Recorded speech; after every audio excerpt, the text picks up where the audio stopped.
ننګرهار کې د ناشنوایانو ځانګړې لیسه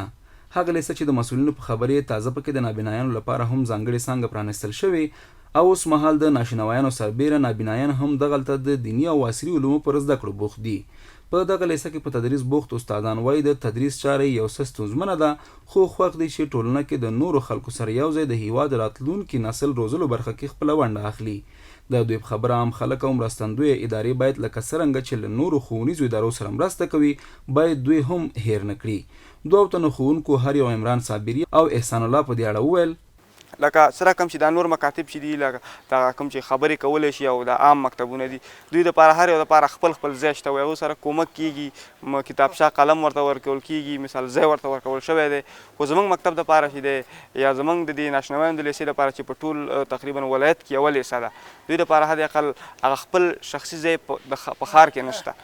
خوشحاله ډېر زیات یم چې د خوشحالۍ اظهار که درسونه وکړم خو نه شم کولی ځکه چې هغه قشر ته هغه نابینانو ته دا زمینه د زده کړو برابره شو چې هغوی بیخي یعنې هېر شوي په حساب هېر شوي نو دوی هم دلته خوشحاله دي ډېر زیات خوشحاله دي چې د نورو نارمل ورونو نابینانو په څېر دلته لګیا دي او زده کړه کوي. په همدې حال کې د دغې لیسې یو تن نابینا زده کوونکی بختیار وایي خوښ دی چې په لومړي ځل ورته په یو دولتي ښوونځي کې د زده کړو زمینه برابره شوې او هیله مند دی چې اړوندې ادارې دې دوی ته لازمه پاملرنه وکړي. زه چې دی اول صنف کې یم موږ تقریبا یعنې اوس چې د درس مشوره کړی درسونه مخ ته ځي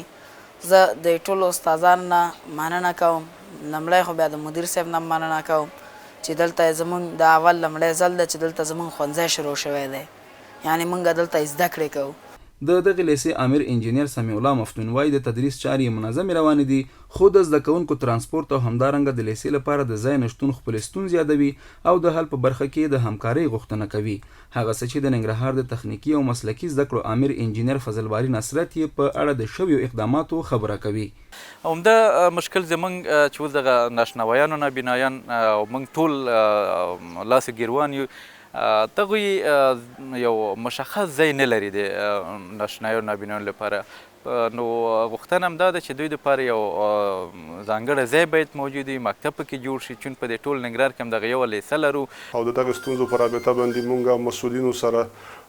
اړوندو مؤسساتو سره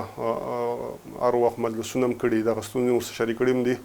او دوی مونږ ته د حل ډاډ هم راکړی دی او مونږ هیله مند هم یو او دوی نه مو غوښتنه هم دا ده چې د دغې مظلومې طبقې چې ډېره د لاسنیوي وړ ده